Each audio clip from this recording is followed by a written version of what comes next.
gente.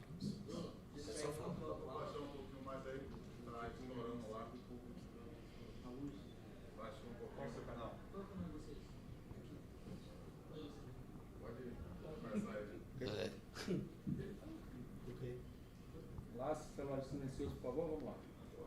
Pode ir. Boa noite, professor. O Bahia acaba ficando ali em quarto colocado por conta da questão do saldo e tal. É um jogo que a gente pode falar que esse placar de 2-0, de um triunfo importante, caberia ter feito talvez até um placar mais elástico, faltou um pouco mais de capricho naquela última bola da equipe hoje. Eu acho que primeiro tem que se destacar vencer, lógico, né? Eu acho que nós criamos para fazer mais gols, mas nós não tivemos a sintonia. Nós não tivemos a sintonia fina para conseguir executar esses gols. Sofremos para criar um pouco melhor nos primeiros 20, 25 minutos. A partir disso o jogo desenrolou bem. No segundo tempo também conseguimos trabalhar bem a bola. Tivemos boas chances. Poderia ser um placar mais elástico. Mas acho que jogamos bem de maneira geral. E claro que eu sei que o Ademir teve uma boa chance, queria gol. Biel teve boa chance, queria gol. Mas infelizmente nós não conseguimos converter as chances criadas em gols. O mais importante é que a gente vence mais uma partida aqui, torcedor junto com a gente, mais de 40 mil pessoas aqui, isso super especial, e vai criando essa simbiose bacana entre torcida e time. Boa noite, Rogério. O Bahia, no primeiro tempo, você citou aí 20 minutos, meio complicado. Foi dentro do esperado, devido ao adversário, à marcação do adversário, ou a equipe errou mais e menos virtude do adversário? Não, eu acho que eu sempre costumo elogiar eles com energia. Eu achei um pouquinho vestiário, antes de entrar no jogo, um pouquinho baixa energia. E o que não acho nem que a gente errou tanto, mas a gente não conseguiu trabalhar a bola, mas não conseguiu romper essas linhas no primeiro de marcação. Voltou muito a bola, recomeçou e não conseguia atingir a última parte do campo. Nós jogamos 20 minutos no nosso primeiro terço de campo e aí não adianta você ter a bola só ali. Tem que ser como foi na segunda parte, você começar a construção do jogo lá atrás, mas você terminar ela na frente, né? Conseguir levar para o teu campo de ataque. Então, nos primeiros 20 minutos a gente teve até a bola, mas cometemos erros, demos escanteios, lateral, até devolvemos para o Juventude. As melhores chances foram nesses primeiros 20 minutos. Depois a gente conseguiu encontrar, acho que boas linhas de passe, e aí sim, saímos construindo de trás, terminando as jogadas na frente. Foram muitas finalizações da metade do primeiro tempo até o final do jogo. Boa noite, professor. Aqui na frente. Parabéns pelo triunfo. E aí agora tem o Palmeiras e o Atlético Paranaense fora de casa. Um jogo onde o Bahia não perde ninguém por cartão.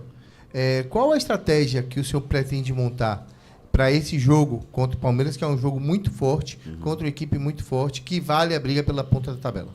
Mas o Atlético também é muito forte e, infelizmente, não há muitas... Não há como se escolher um jogo ou outro jogo, né, em detrimento a outro jogo.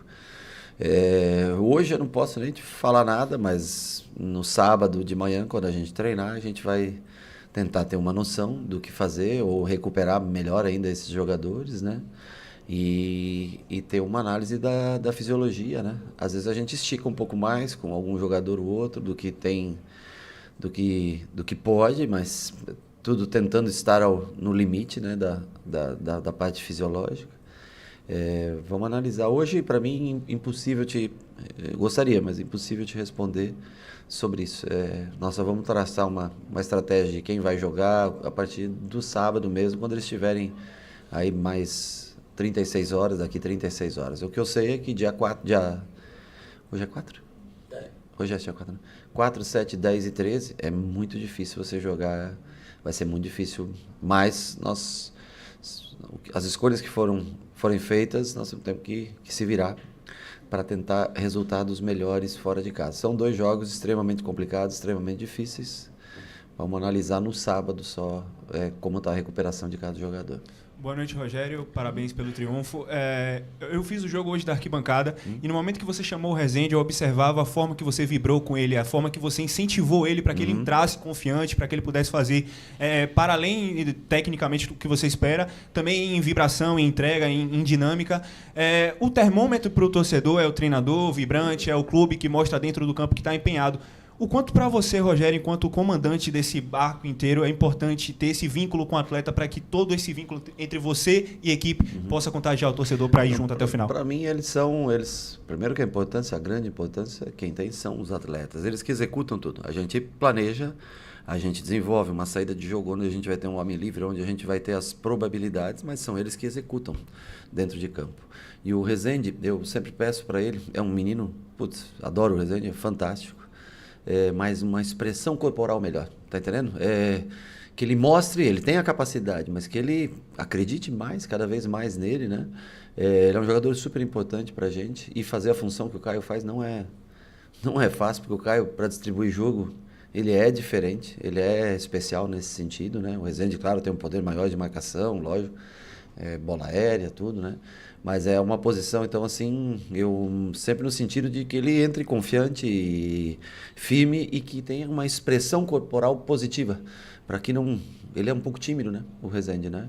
Eu quero tentar tirar isso dele, né? Eu não preciso que ele seja que nem o Caio, que é, né, ao contrário, mas que ele esteja, né, um pouco mais sorridente, um pouco mais expressivo, concentrado no jogo.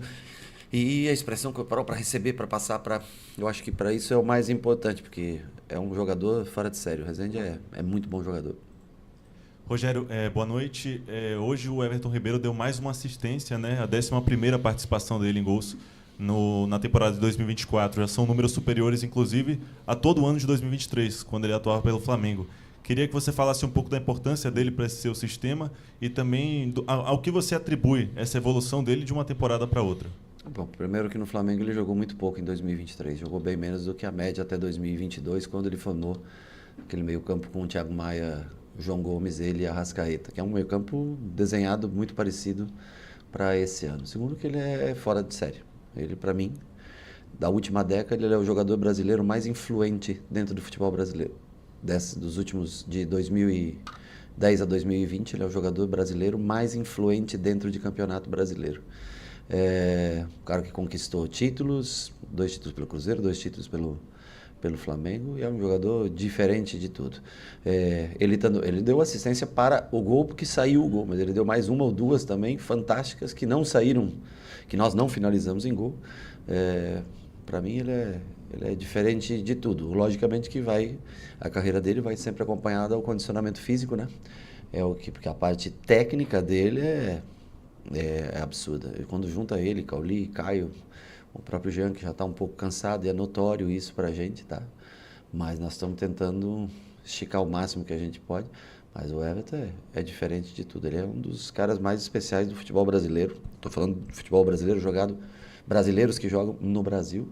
Para mim, o cara mais influente da última década. Já que a gente está falando de meio de campo, né? Seguir falando desse setor que mostra que o entrosamento está muito bom, né? Os caras jogam por música, toque de primeira, passe de letra, sabendo já onde o parceiro está. E um desses destaques também, que hoje foi ovacionado pela torcida, foi o Cauli, que precisou marcar um gol para a torcida voltar a reconhecer a grandeza dele dentro desse time, mas que eu queria que você falasse justamente sobre ele, né? Que ele, às vezes, não dá o passe para o gol, às vezes ele não faz o gol, mas ele dá o passe para construir a jogada de gol e passa despercebido às vezes. Como estava a cabeça do Cauli, com toda essa pressão da torcida, a gente pedindo ele para ir para o banco de reservas e colocar o Depena no lugar dele, e como ressurge ele aí agora nos braços da torcida no jogo de hoje? Eu falo sempre que é uma função onde você recebe a bola sempre no meio de muita gente, né? Por isso que os jogadores diferentes jogam nessa zona central do campo. Ele teve frieza, porque 90% dos jogadores finalizaria aquela bola no canto esquerdo do goleiro. Só quem pensa diferente que finaliza no direito. Os que pensam normal, chutam no esquerdo. Eu, como goleiro, eu já teria saído antes para o canto esquerdo, porque 90% das pessoas chutam no canto esquerdo. O cara que é diferente, lembra um gol do Biel contra o Internacional, se eu não me engano, que ele recebe entre linhas, gira, bate por baixo das pernas, também no canto. Jogadores que pensam diferente, finalizam de maneira diferente. E ele continua, para mim, sendo de vital importância, um jogador especial, que a gente cuida, tira dele o melhor que a gente pode. Nem sempre consegue, porque é uma zona difícil de se jogar. E quando consegue decide um jogo como foi, fazendo o segundo gol que praticamente decretou o nosso triunfo. Rogério, gostaria de saber de você, que a gente não tem acesso a esse tipo de informação, e aí eu tenho que perguntar a você. Como é que você trata os números que você recebe? Como é que você organiza todos esses números de posse de bola, chutes a gols, finalizações bloqueadas para fora, troca de passes, todos esses números? Como é que você, enquanto gestor, né, da comissão, trata esses números? Até que ponto esses números trazem algum tipo de influência para a sua tomada de decisão? E qual é essa influência? Por que a pergunta? Porque o Bahia tem sido prevalente na maioria dos jogos em números. Só que às vezes não no resultado. Bahia prevalece sobre o Flamengo, não vence. Bahia prevalece sobre o Atlético, empata. Bahia prevalece em números, em sua maioria, contra o São Paulo e não vence novamente. Então, como é que você analisa todo esse número que você recebe, todos esses dados, essas estatísticas, e até que ponto eles são levados em conta para a sua tomada de decisão e de que forma interfere nisso? Honestamente, a gente vendo o jogo e revendo o jogo, você nem precisa muito dos números em si. Porque, bom, primeiro que o trabalho da semana ele é tão focado naquilo que a gente executa durante o jogo, né? Que, agora, os números, por exemplo, você tem 20 finalizações, chutes que não levam ninguém a lugar nenhum, que o goleiro pegou sem. Eu acho que isso sim, porque aí é um número enganoso que pode te. Né, mas quantas você. Às vezes, finalizações no alvo. Você pode chutar no alvo, na mão do goleiro, o goleiro não faz nem força para pegar a bola e é um contra chutar. Assim, isso pode enganar muito as pessoas. O importante é quanto você produz, chances reais, quanto você produziu, quanto o adversário teve de chance. Né? Eu acho que isso. Então, assim, toque de bola. Se você trocou 600 passes, por exemplo, que deve ter sido mais ou menos o que, sei lá, por aí que a gente trocou, eu não vi, mas. Normalmente tem dado isso, né? Apesar que o Juventude apertou um pouco mais no primeiro tempo, nós erramos um pouquinho mais, mas não, deve ter dado 90% de posse de bola, de passe correto. É muito importante. Mas aonde foram esses passes? Que tipo de passe foi? Foi no campo de defesa? O adversário pressionava? Não? Quanto estava o jogo? Então, isso é muito levado em consideração. Mas para mim, é mais do que a gente treina, executa, movimentos são mais importantes para mim. Como a gente cria espaço, como a gente vai achar o homem livre, como pelo lado direito, pelo lado esquerdo. Eu acho que há de se destacar os dois gols. Começaram construídos praticamente pelo nosso goleiro, se não começou, mas com a participação desde o nosso goleiro para chegar lá na frente e fazer. Principalmente em campos bons, e quando você tem esse controle de jogo, consegue ter esses 4 no meio campo, isso faz diferença. Você corre riscos, claro, mas você ter o comando do jogo é sempre muito importante. 540 passes. Hoje um pouco menos, é verdade, hoje foi um pouco menos. Rogério, boa noite, parabéns pelo triunfo. Voltando um pouco ainda sobre a questão das próximas 2 partidas, você falou que tem que esperar amanhã por questões fisiológicas sábado. E tudo mais. Sábado, desculpa. Sábado. Só que são duas partidas seguidas em campo sintético, tanto Sim. Palmeiras quanto Atlético Paranaense. De alguma forma, isso influencia na sua preparação, e eu estou tirando a parte fisiológica apenas em nível de campo de jogo. Isso influencia algo na sua preparação? Eu acho que são campos mais duros, né? Mas eu acho que um ajuda a se preparar para o outro jogo, né? Mas não tem muito o que escolher, né? Já está no calendário, o campo é sintético, o do Palmeiras é um pouco mais novo, oferece um pouco mais macio, o Atlético um pouco mais rápido, os passes circulam com mais velocidade ainda. Vamos encontrar a dificuldade que quase todas as outras equipes, com exceção as 3 que possuem gramado sintético, não encontram, porque jogam bem mais constantemente. Mas vamos encontrar a dificuldade que outros encontram, e a dificuldade maior para mim são os 2 adversários, que são times extremamente capacitados. Ontem eu estava assistindo, né, São Paulo e Atlético, e o Atlético com 10 e em cima do São Paulo e tentando, quer dizer, Palmeiras hoje eu não vi, mas estava 2-0, vi pelos números ali, né? Vai, busca 2-2. Então são times que não se recusam a perder, não se entregam nunca dentro do campo de jogo, são muito fortes em aproveitamento dentro dos seus domínios, e nós, infelizmente, ainda não encontramos uma maneira parecida com a que a gente joga, ou não conseguimos nos colocar de uma maneira parecida para se impor, ter maturidade para se impor fora de casa, como a gente consegue se impor aqui dentro. Então vamos ter que tentar ter mais cabeça, concentração, tentar se recuperar num tempo mais curto, porque o brasileiro é estranho, porque você joga 9 jogos no mês, 8 jogos no mês, aí quando você chega em outubro, novembro, você joga um jogo a cada 10 dias, né? E agora você tem jogo a cada 3, 4 dias. Então, você tem que tentar se adaptar, não perder ninguém lesionado. Acho que isso é uma coisa muito importante. Infelizmente, os cartões... Ou felizmente, né? A gente, nos últimos 4 jogos, tomou um cartão amarelo, se eu não me engano, né? Hoje, nenhum. 3 jogos seguidos em casa, jogando sem cartões. Mas vão se acumulando também, né? Aqueles 6 pendurados. Vamos analisar. É um elenco reduzido, pequeno. Vamos analisar com calma até sábado, ver condições físicas e tentar se adaptar ao jogo. Tentar se adaptar ao que o gramado pede, ao que o gramado oferece. Boa noite, Rogério. O Bahia hoje ultrapassou a marca de 100 gols desde que você assumiu o comando do time. E hoje você também se torna o maior treinador do Bahia na era dos pontos corridos. Eu gostaria que você falasse sobre esses 2 feitos e também sobre o seu momento aqui no clube.